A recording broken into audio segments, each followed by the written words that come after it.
I think if a resolution is important to you, you certainly should set aside fixed time on fixed days.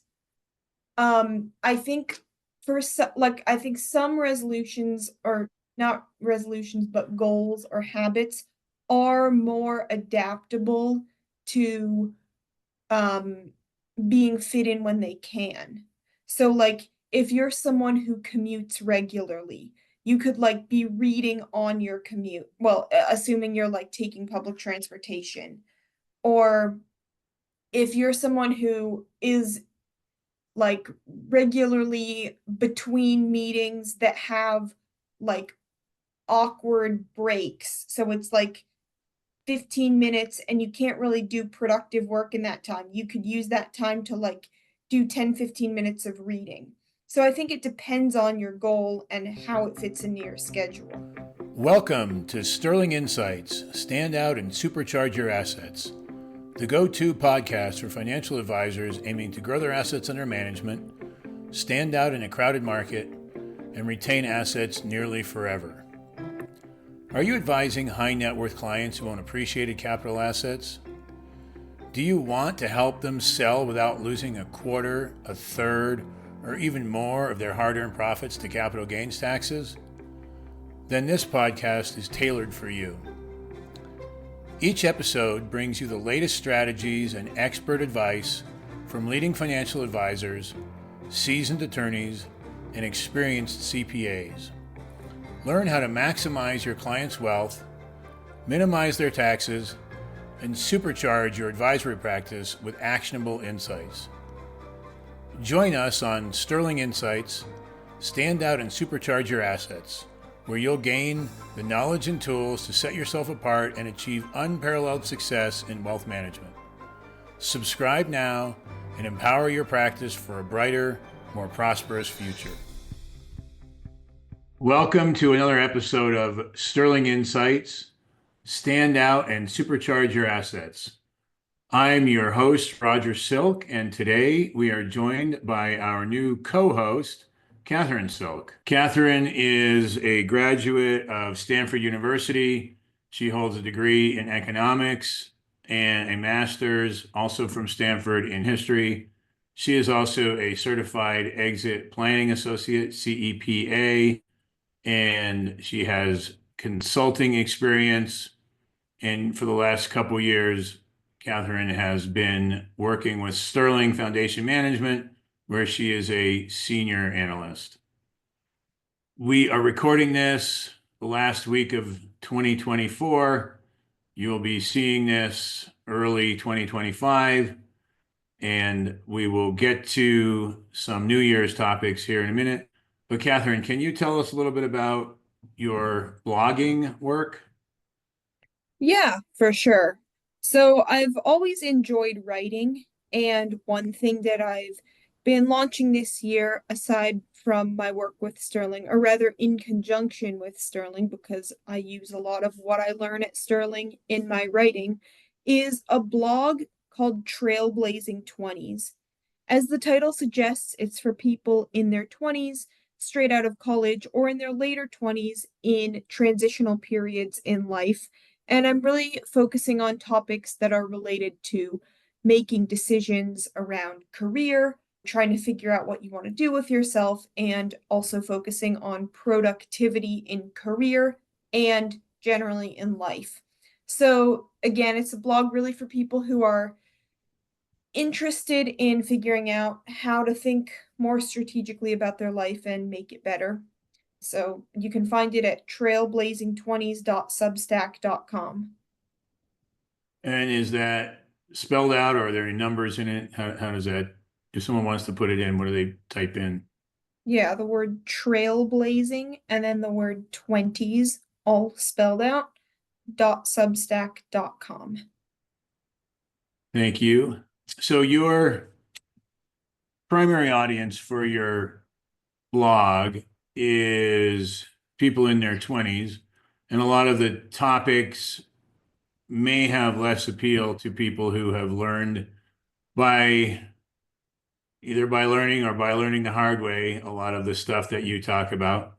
But I think one thing that you have talked about that's very timely right now is New Year's resolutions. What are your thoughts on New Year's resolutions? Yeah, great question, especially because, like you mentioned, it's the last week of the year. So I and some of my closest friends are thinking about planning our year ahead and maybe not making resolutions, but trying something different this year. So I've read on this topic and I've tried New Year's resolutions myself, and I know other people who've tried them. And some of the literature suggests that New Year's resolutions don't work for many people. They might work for some people, but for a lot of people, they don't work. And part of the reason is because resolutions can be really vague. Sometimes resolutions are something vague like exercise more, as opposed to a specific goal, which might be like exercise 5 times a week. Another issue with having resolutions for an entire year is that some people, when they get off track, they don't have restart or reset periods to get themselves back on track. So I definitely know people who have thought, oh, it's February. I've failed my New Year's resolution. I'm not exercising every day or not doing whatever my thing is. Therefore, I'm just going to not pick it back up again. So, something that I've been thinking a lot about and plan to try this year is approaching my personal life a little bit more like, well, like business. What do I mean by that? What I mean is instead of trying to do a whole long New Year's resolution for an entire year, what I'm going to do, what I'm going to experiment with is setting quarterly resolutions or goals and then reassessing at the end of the quarter to see what went well, what didn't go well. And if I get off track, I'll have every quarter to restart if that's what I choose that I want to do. So as a consultant, I'm sure you ran into SMART goals. Are you thinking in terms of new quarterly resolutions as SMART goals?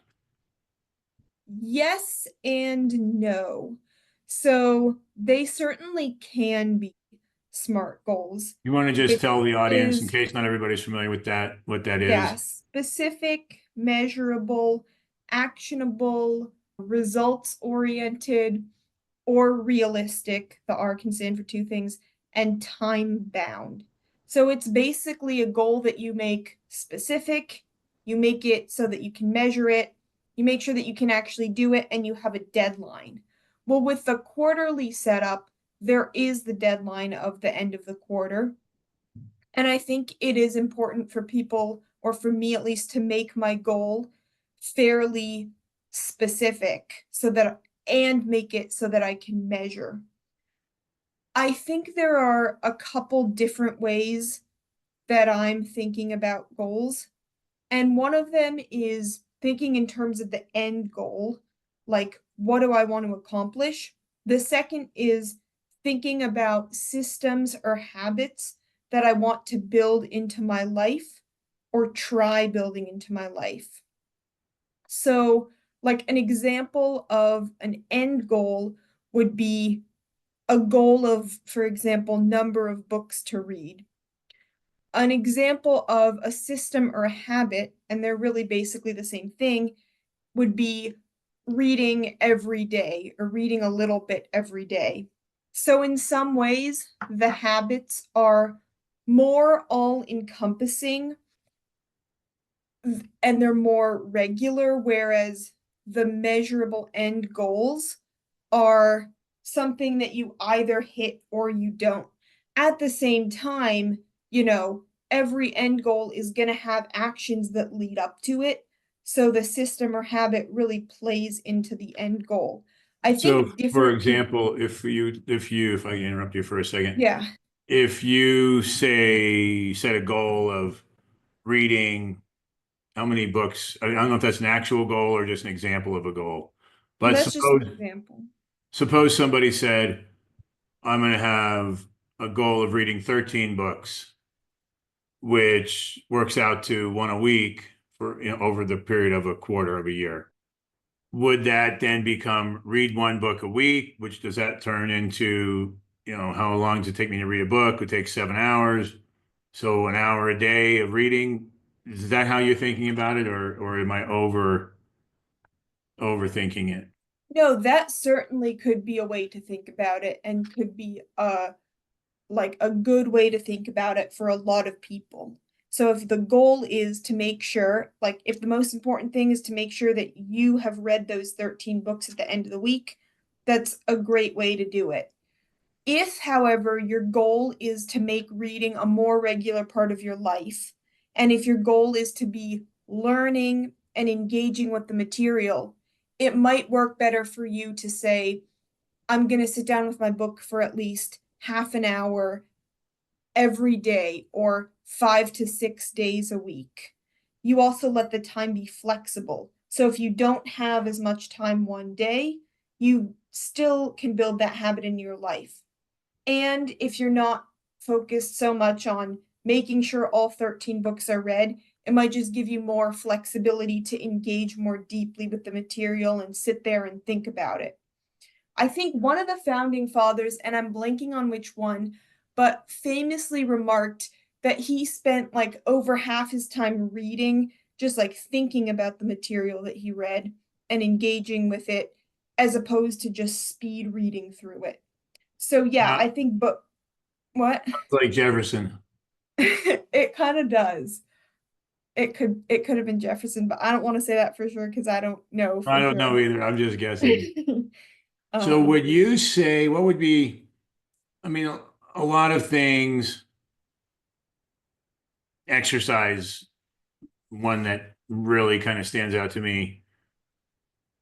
Set time, set days, set duration, at least for me, or it won't happen. I know all the athletes who I've ever known do it that way. They more like treat it like a job.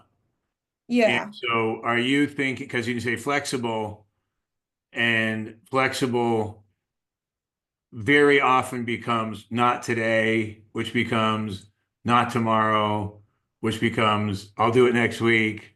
And that's how people end up going the whole year not having accomplished any of their New Year's resolutions.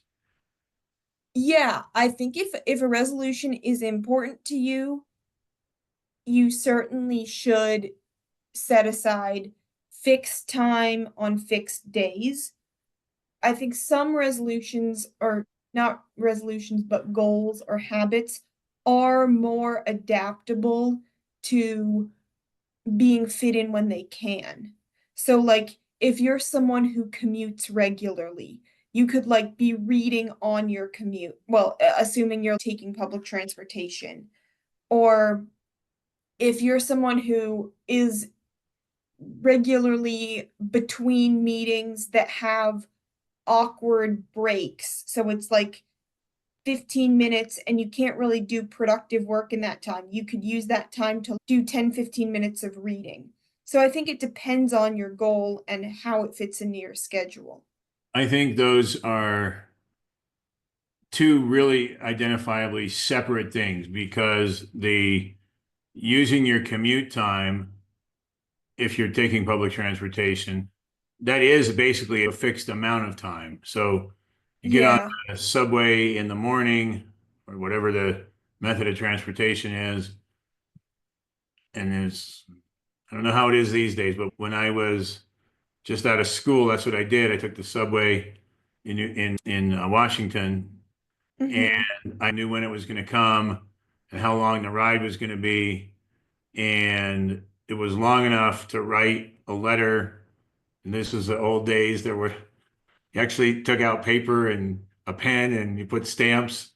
I could write to my grandmother or to my girlfriend, and I usually did one or the other. Mm. And I don't know how good any of it was, but the point is, that's not catch a time here or there. That's I think, at least in my experience, something that's very susceptible to, okay, I'm gonna make the habit of that, so don't waste that time. You're saying Yeah. when you have the unplanned times, try to use them. That would be, which is much harder to get anything, there it's more about not wasting the time completely. Instead of whipping out your phone and playing whatever people play, you're going to try I to do something productive with that time. Yeah, I agree. That is a good point. That's definitely a good point. And I think if the goal is really important to you, then you do have to set aside fixed time for the most part. How many goals do you think a person can or should handle, try to tackle at a time, like on a quarterly basis? I've read between 3 to 7 and not more than 7. I think it depends on how much time and energy you anticipate the goals to take, I think. But I think it does vary for each person. And at some point, people are going to have to start prioritizing or making hierarchies out of their goals to figure out, which ones are most important when push comes to shove. Hmm. I think that's really a great thing about being able to reevaluate every quarter is if you realize you were spending more time or more energy on one goal than two others that you cared more about, you can change that up for the next quarter. Now, how important do you think measurement is? So, sort of keeping track either on pencil and paper or maybe on a spreadsheet or some kind of written document. I go back to the reading goal and maybe just checking off, I read for a half hour today or I read 20 pages or whatever. How important do you think that is? I think it depends a bit on the type of person and what the exact goal is.